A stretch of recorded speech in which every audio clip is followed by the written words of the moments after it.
Good afternoon. This is ASO Television News. I am Richard. I'll let you know about the headlines. President Tinubu pledges to tackle insecurity across the country. Nigerian police force refutes report on disbandment of tactical units, clarify IGP Disu's directive. Ministry of Solid Minerals Development records $2.6 billion in foreign direct investment. The news in detail. President Bola Tinubu has pledged to step up efforts to tackle insecurity across the country. The president made the commitment on Sunday while hosting Vice President Senator Kashim Shettima and 23 state governors at his Lagos residence during the Eid al-Fitr celebrations. President Tinubu described insecurity as the next major challenge facing the nation, stressing his administration's resolve to strengthen strategic partnerships and security networks. To say this, the next phase of our struggle is staring us in the face. It's the challenge of insecurity in this country. And I'm making all the efforts to ensure it is us collectively that we share the joy and be proud of, victory over tyranny. Insecurity is an enemy of development, progress, and prosperity.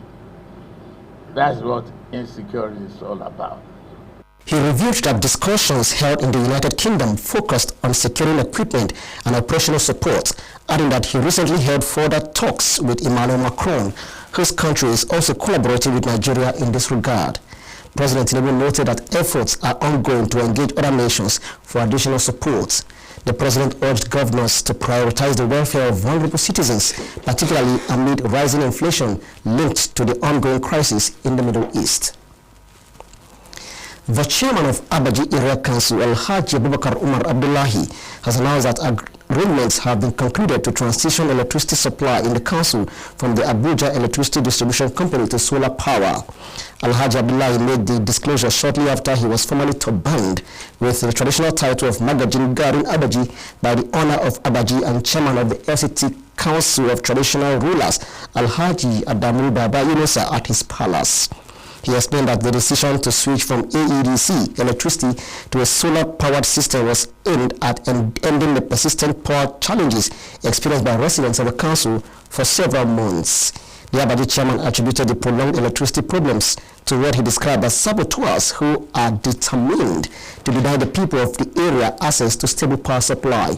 In his response, the owner of Abaji, Adamu Baba Yunusa, said the palace decided to confer the traditional title on the council chairman in recognition of his commitments to the development of Abaji, particularly his focus on youth and women empowerment. While congratulating the chairman, the monarch urged him to ensure that his administration remains inclusive and continues to work for the overall development of the council. Now, the candidate of the People's Democratic Party, the PDP, in the last FCT Area Council elections in Kwali Area Council, Alhaji Mohammed Haruna Pai, has described the appointment of the FCT Minister, Barrister Eze Onyesan Wike, as a blessing to the people of the Federal Capital Territory.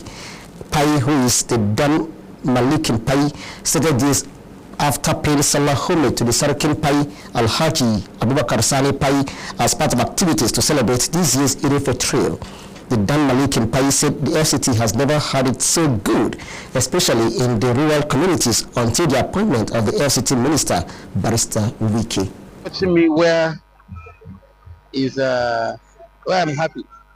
FCT Minister is God sent to FCT. I can say that. If I say that, I'm not mistaken. It's a God sent somebody to Abuja, regardless of the tribes, regardless of your religion, regardless of where you come from. We had so many ministers that came from the north, but nobody cares to turn the back and look at the rural area. More importantly, Abuja South. The Pai traditional title holder and politician thanked the FCT minister for his foresight in developing rural communities and also appealed to him to remember the people of Abuja South, particularly in the areas of education and other social amenities. In Abuja South, when Wike came, he turned back and said, no, we've been in bondage, we've been in suffering. So he came up with a project, Mr. Road.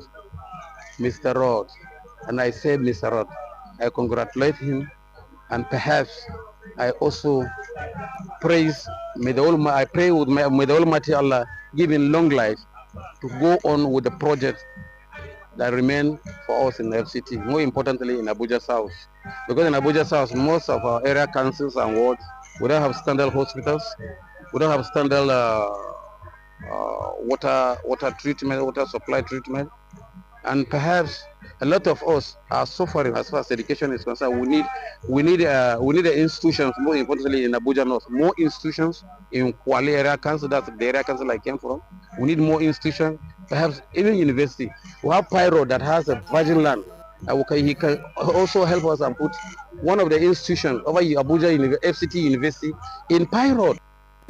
He later called on the teeming youth in Abuja South, especially those in Kwale Area Council, to shun all social vices and embrace education, reminding them that they are the leaders of tomorrow.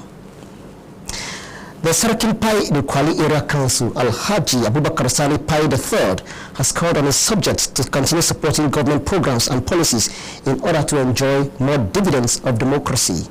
The traditional ruler made the call at his palace while receiving his traditional title holders who paid him this annual Salah homage after the month of Ramadan. Our correspondent Abdullah Mukhtar has more on the story. The occasion began with the traditional Salah homage paid by the title holders of the Pai chiefdom to the Sarkin Pai at his palace. Later, in colorful traditional attire, the monarch rode on horseback alongside other horse riders to the main event ground. In an interview, the Sarkin Pai, Alhaji Abubakar Sani Pai III, said the significance of the annual celebration is to revive and preserve the cultural heritage of their forefathers. We are trying to revive the culture of our people. You see, within the palace, we have hierarchy of officials, and it's usually traditional for them to pay the homage to traditional institutions. These are things that we have inherited for a long time within our chiefdom. Speaking on the recent upgrade of the Pai chiefdom from a third class to a second class status, the traditional monarch described the development as a clear demonstration that the present administration has a listening ear to the people. He appreciated President Bola Ahmed Tinubu through the FCT minister, Barrister Nyesom Wike, for the recognition and development. This chiefdom has been an old chiefdom, some centuries behind, and when the last upgrading was done, even though we had our feelings, but we felt along the line, government begin to look at the issues, and thank God they have looked at the issues and they have decided to say let's upgrade it, and they have done that. The district head of Pai and Sarkin Yakin Pai, Alhaji Hussein Halilu Pai, Dan Malikin Pai, Alhaji Muhammad Haruna Pai, as well as the chairman of the Hausa Fulani community in the FCT, Alhaji Aminu Lawal Bakirwa, were among dignitaries who attended the occasion. They also shared their views on this year's Pai Salah Cultural Durbar. Each and every one of us to be pleased, orderly, and follow the rules so that we start in peace, and by God's grace, we finish up in peace. Yeah, we're here to celebrate Salah with our Sarki and friends and well-wishers. It's not only to celebrate Salah, including the join the Salah.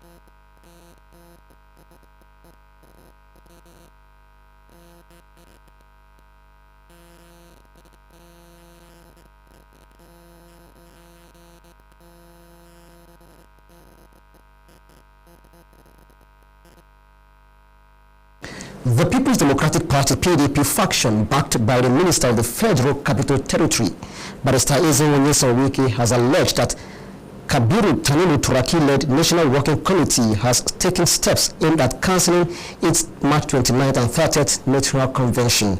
The National Publicity Secretary of the Caretaker Committee, Malam Jumbudo Haruna Mohammed, stated this at a news conference in Abuja. He maintained that there were plans by the Turaki group to approach courts in Ibadan in a bid to secure an injunction to halt the forthcoming National Convention. Malam Muhammad described the situation as unfortunate, saying that the Caretaker Committee had extended several invitations and opportunities for reconciliation and dialogue to the group.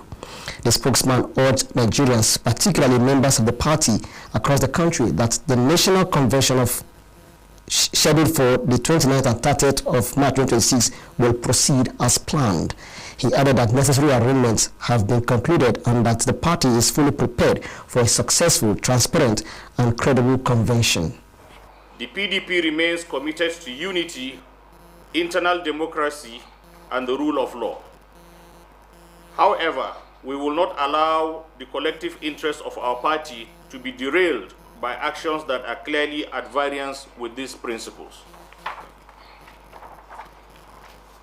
In this regard, we respectfully call on the Honorable Chief Judge of the Federal High Court and the State Chief Judge to take judicial notice of these attempts to abuse court processes and to frustrate the legitimate activities of our party. We affirm our confidence in the judiciary as the last hope of the common man and trust that justice will continue to be served in accordance with the law. Furthermore, we wish to categorically assure all Nigerians, particularly our members across the country, that the National Convention of our great party, scheduled for the 29th and 30th of March 2026, will proceed as planned. The ruling All Progressives Congress APC has scheduled Tuesday, March 24th, 2026 for the screening of aspirants contesting for the national offices ahead of this forthcoming national convention. The party also announced that its zonal congresses will be held on Wednesday across designated cities in the 6 geopolitical zones. A notice issued on Sunday in Abuja by the party's aspirants screening committee and signed by its secretary, Malam Isa Yubuda, stated that the screening exercise will take place at the Transcorp Hilton Abuja commencing at 9 a.m. According to the notice, all aspirants who purchased and submitted their expression of interest and nomination forms are required to appear before the committee with attendance made compulsory. Candidates were also directed to come along with all necessary documents for verification. Isa Yubuda advised aspirants to arrive early to ensure a seamless screening process. In the same vein, the APC confirmed that zonal congresses will hold on Wednesday in the 6 geopolitical zones. The Southwest Congress, initially slated for Ibadan, has been moved to Lagos, while Enugu will host the Southeast. Rivers and Cross River states will jointly host the South-South Congress. You are watching ASO Television News. Don't forget that you can watch us live on DSTV channel 392, StarTimes TV channel 127, and on Free TV, look us up on channel 507. On the UHF band, you can find us on channel 38. This news is also streaming live on our Facebook and YouTube channels. Now, still to come. Ministry of Solid Minerals Development records $2.6 billion in foreign direct investment. Don't go away. We'll be right back. Some things don't arrive. They've always been. Not for a day, for all of time. Until quietly, something shifts. Moving from someday to now. Women are not honored in time. They are woven through it, shaping every story, every voice, every breath. We are because she is, and because tomorrow they will be. The chairman, National Population Commission, Dr. Aminu Yusuf, has reaffirmed the Commission's commitment to strengthen population governance and promoting the use of accurate demographic data for national development planning. He made this known in Abuja during a media briefing to formally launch the report of the 13th Annual Population Lecture Series, describing the event as part of efforts to reposition population data as a central pillar for evidence-based policy making in the country. Dr. Yusuf said the production of the first ever official report of the Annual Population Lecture Series since its inception 14 years ago marks a significant milestone for the Commission.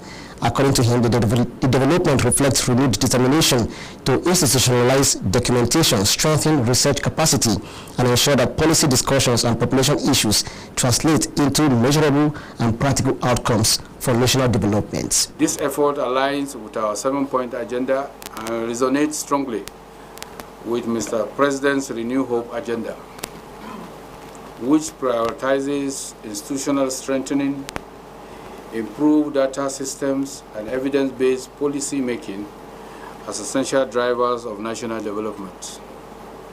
Our guiding philosophy remains simple but profound. Our responsibility goes beyond counting people. It is about ensuring that every Nigerian counts. This entails strengthening demographic data systems, promoting research, and ensuring that population data serves as a reliable foundation for governance and development planning.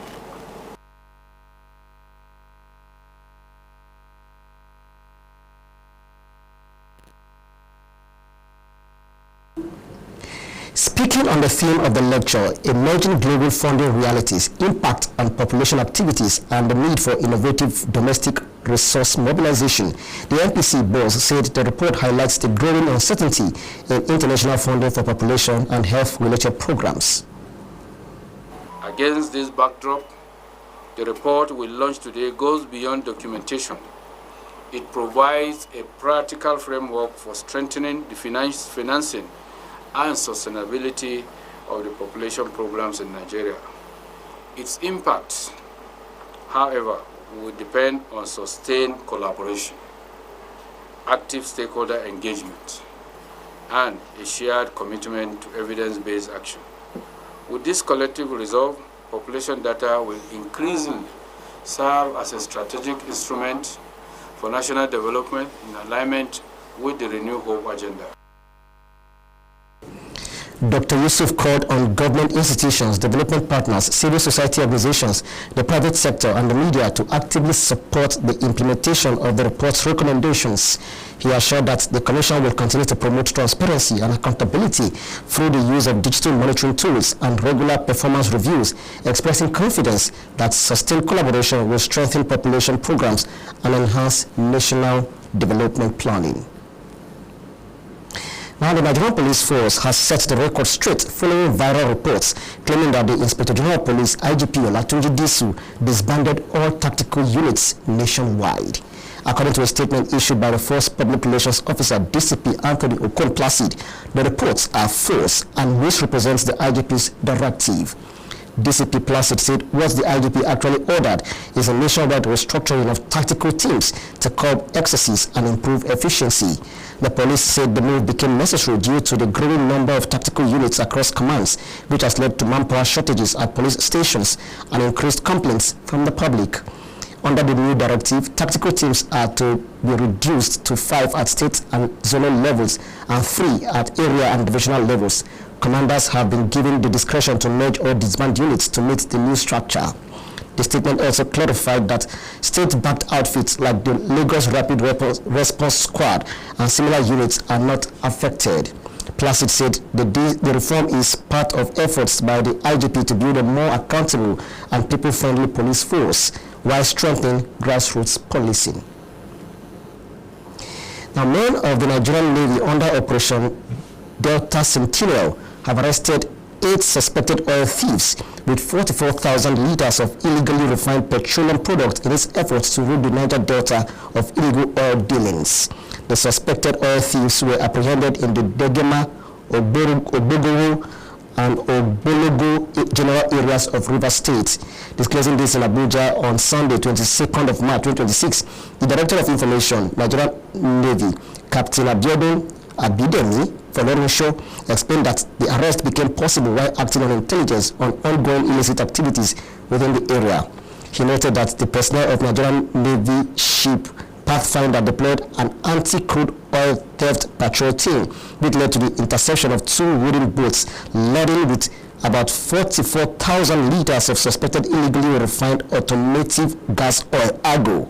The operation also resulted in the arrest of 8 suspects linked to the illegal activities, while additional armed accomplices fled the scene upon sighting the naval patrol team. The arrested suspect and recovered products are currently in custody and will be handed over to the appropriate authorities for further investigation and prosecution. The National Inland Waterways Authority, NIWA, has debunked reports alleging that about 150 bandits drowned in a boat mishap in the Southern Gida area of Southern Bruni local government area of Sokoto State. The NIWA area manager in charge of the Sokoto Zonal Office, Mr. Bello Bala, dismissed the report as fake in an interview on Monday in Sokoto. Bala said there was no such incident, adding that the river mentioned was not passable.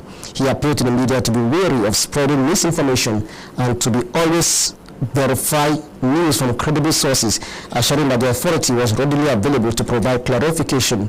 The area manager reiterated that NIWA had been engaging riverine communities on safety measures, guidelines, the use of life jackets, and other considerations regarding water transportation. Meanwhile, a source from the 8th Division of the Nigerian Army in Sokoto also confirmed that the report was false, stating that no such incident occurred in the area.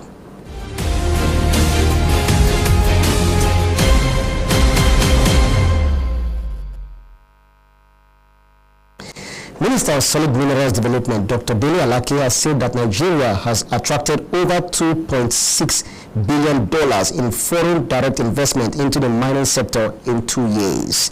He attributed the growth to improved governance, digitization of licensing processes, and a crackdown on illegal mining. The minister called on the United States and African countries to establish regional energy hubs as a strategy to accelerate cross-border mining industrialization and secure global supply chains for critical minerals. Alake made the call at the Powering Africa Summit in Washington, D.C. during a high-level panel titled Critical Minerals in Africa, Meeting Global Demand. In a statement by the Special Assistant on Media, Shegun Tomori, the minister was quoted as saying that Africa's vast mineral potential can only be fully unlocked through sustainable partnerships and integrated infrastructure. He proposed the development of regional industrial corridors similar to the Lobito Corridor, noting that belts such as the Lagos-Abidjan Corridor spanning Nigeria, Benin, Togo, Ghana, and Cote d'Ivoire, and the Valvis Bay Corridor could serve as an economic catalyst for the continent. Alake said the development of nuclear power in one West African country, for instance, can service an entire corridor. As with that in place, local beneficiation, technology transfer, manufacturing, and cross-border industrialization will naturally flow.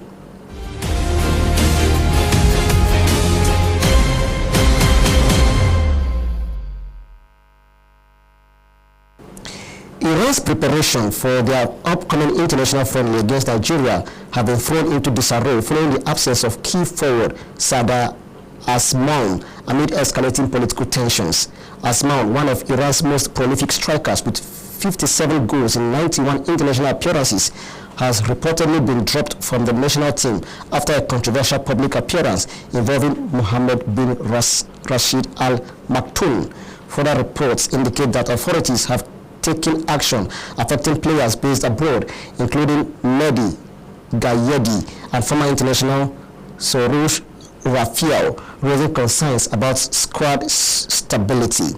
Despite the disruptions, Iran are expected to honor their scheduled fixture against the Nigerian national football team and Costa Rica in Antalya, Turkey, as part of their build-up to the 2026 FIFA World Cup. However, the absence of experienced players like Asmoun could significantly weaken the team, potentially giving Nigeria an edge in what is expected to be a closely watched encounter. That story brings us to the end of the bulletin for 3. But before we go, a recap of one of our major stories again. We told you that President Bola Tinubu has pledged to step up efforts to tackle insecurity across the country. That's the news. I am Richard Alechimani. Many thanks for watching. Good afternoon.